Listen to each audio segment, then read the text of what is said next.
آپ سے کوئی پوچھے کہ اس دنیا میں سب سے پہلے حج کس نے کیا تو شاید آپ نہیں بتا پائیں گے۔ دوستو آپ کی جانکاری کے لیے بتا دیں، سعودی عرب کے مکہ شہر میں کعبہ شریف کی تعمیر تو آدم علیہ السلام کے دور میں ہی ہو چکی ہے۔ روایتوں میں ملتا ہے ہمیں کہ جب اللہ نے حضرت آدم علیہ السلام کو جنت سے نکال کر زمین پر بھیجا تو آدم علیہ السلام نے اللہ کے حکم سے پہاڑوں سے پتھر لا کر خانہ کعبہ کی تعمیر کی، لیکن اس کے ہزاروں سال بعد جب حضرت نوح علیہ السلام کے زمانے میں جو بھینکر طوفان آیا تو اس طوفان میں کعبہ شریف کا ڈھانچہ بھی ڈھہ گیا تھا، لیکن اتنے وشال کائے طوفان کے باوجود بھی اس کعبہ شریف کی بنیاد باقی رہی۔ دوستو آج سے تقریباً 4000 برس پہلے مکہ کے اندر کوئی بھی نہیں رہا کرتا تھا۔ پھر حضرت ابراہیم علیہ السلام اللہ تعالیٰ کے حکم سے اپنی بیوی حضرت ہاجرہ اور بیٹے حضرت اسماعیل علیہ السلام کو لے کر روانہ ہو گئے اور اس مقام پر پہنچے جہاں پر آج مکہ واقع ہے۔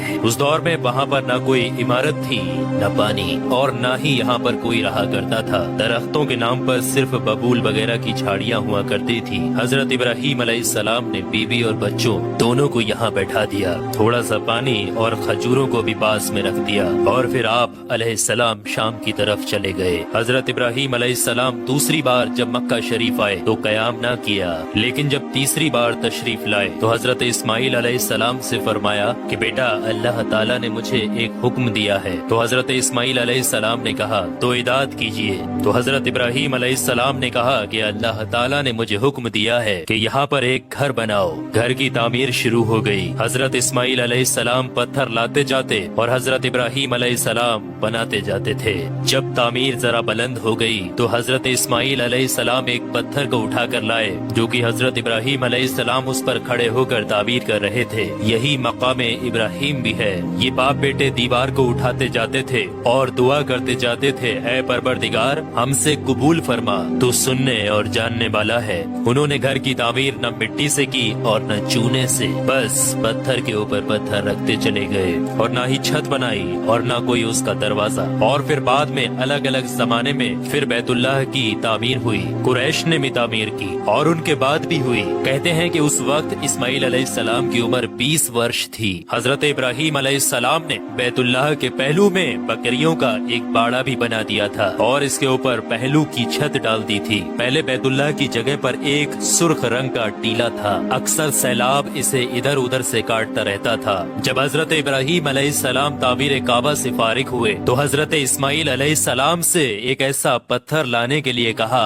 جو طواف کی شروعات کے لیے نشانی کے طور پر استعمال کیا جانا تھا۔ یہ پتھر حضرت جبرائیل علیہ السلام ابو قبیس کی پہاڑیوں سے لے کر آئے۔ حضرت ابراہیم علیہ السلام نے اسے اس مقام پر رکھ دیا جہاں پر وہ اب تک قائم ہے۔ روایتوں میں آتا ہے کہ یہ پتھر بہت روشن تھا۔ حضرت جبرائیل علیہ السلام نے انہیں تمام مقامات بھی دکھائے۔ اور دوستو جب حضرت ابراہیم علیہ السلام کو اللہ کی طرف سے لوگوں کو حج کرنے کی دعوت دینے کا حکم ہوا تو حضرت ابراہیم علیہ السلام نے اللہ سے یہ سوال کیا کہ اے میرے خدا یہاں پر کون لوگ ہیں جو کہ میری آواز کو سنیں گے؟ اللہ تعالیٰ نے فرمایا کہ اے ابراہیم آواز دینا تمہارا کام ہے اور لوگوں تک اس آواز کو پہنچانا میرا کام ہے۔ دوستو اس کے بعد حضرت ابراہیم علیہ السلام ابو قبیس کی ایک بڑی سی پہاڑی کے اوپر چڑھ کر ایک بڑے سے پتھر کے اوپر کھڑے ہوئے اور لوگوں میں حج کرنے کا اعلان کیا کہ اے لوگو اللہ تعالیٰ نے ایک گھر بنایا ہے اور تم پر حج فرض کیا ہے، لہٰذا تم اپنے پروردگار کی آواز پر لبیک کہو۔ تو اللہ تعالیٰ نے حضرت ابراہیم علیہ السلام کی اس آواز کو اتنا بلند کر دیا کہ اس آواز کو دنیا کے ہر ایک انسان نے سنا، یہاں تک کہ پیڑ پودوں کو بھی وہ آواز سنائی دی، جس کی وجہ سے پہاڑ اور پیڑ پودوں میں بھی یہ خواہش ہو گئی کہ وہ بھی اللہ کے اس پاک گھر کی زیارت کریں۔ اللہ تعالیٰ نے حضرت ابراہیم علیہ السلام کو یہ حکم دیا کہ وہ اس گھر کو رکوع اور سجدہ کرنے والوں کے لیے پاک اور صاف رکھیں۔ علماء اکرام کے مطابق حضرت ابراہیم علیہ السلام کے اس اعلان کے بعد ہی حج کی شروعات ہوئی اور سب سے پہلا حج حضرت ابراہیم علیہ السلام نے ہی کیا۔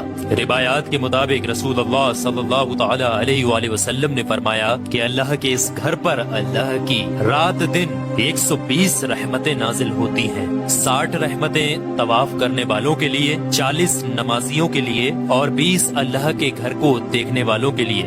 حضرت حسان بن عدیہ فرماتے ہیں کہ ہم نے رسول اللہ صلی اللہ تعالی علیہ وآلہ وسلم کے اس قول پر غور کیا، معلوم ہوا کہ یہ سب رحمتیں در حقیقت طواف کرنے والے کے لیے ہیں کہ وہ طواف کرتا ہے، نماز بھی پڑھتا ہے اور کعبہ کی طرف دیکھتا بھی ہے۔ کسی نے کیا خوب کہا ہے، خانہ کعبہ میں طرح طرح کی فضیلتیں ہیں، گھر والا ہی انہیں جانتا ہے۔ جو کوئی بھی یہاں پر اپنی خطاؤں سے ڈر کر آیا، اللہ اس کی حفاظت کرتا ہے۔ طاہر الکربی لکھتے ہیں کہ خانہ کعبہ 11 مرتبہ تعبیر ہوا ہے۔ حضرت آدم علیہ السلام نے بنایا، حضرت شیش علیہ السلام نے تعبیر کیا، حضرت ابراہیم علیہ السلام نے تعبیر کیا، امالکہ نے بنایا، جرہم نے تعمیر کیا، کسی نے تعمیر کیا، قریش نے بنایا، عبداللہ بن زبیر رضی اللہ تعالی عنہ نے تعبیر کیا، حجاج بن یوسف نے بنایا، سلطان مراد نے تعبیر کیا جو کہ آل عثمان میں سے تھا۔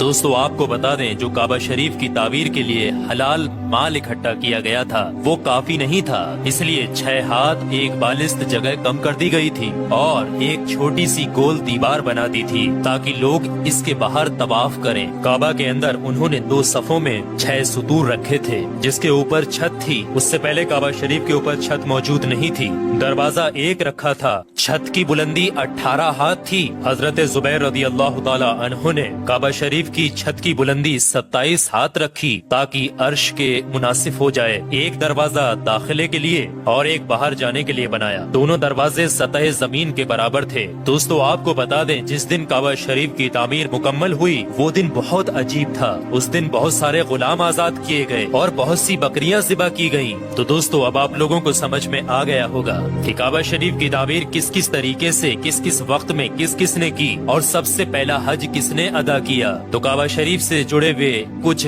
رہسیمئی چیزیں میں نے آپ کے ساتھ شیئر کی ہے۔ اللہ سے دعا ہے کہ ہم تمام لوگوں کو حج کرنے کی توفیق عطا فرمائے۔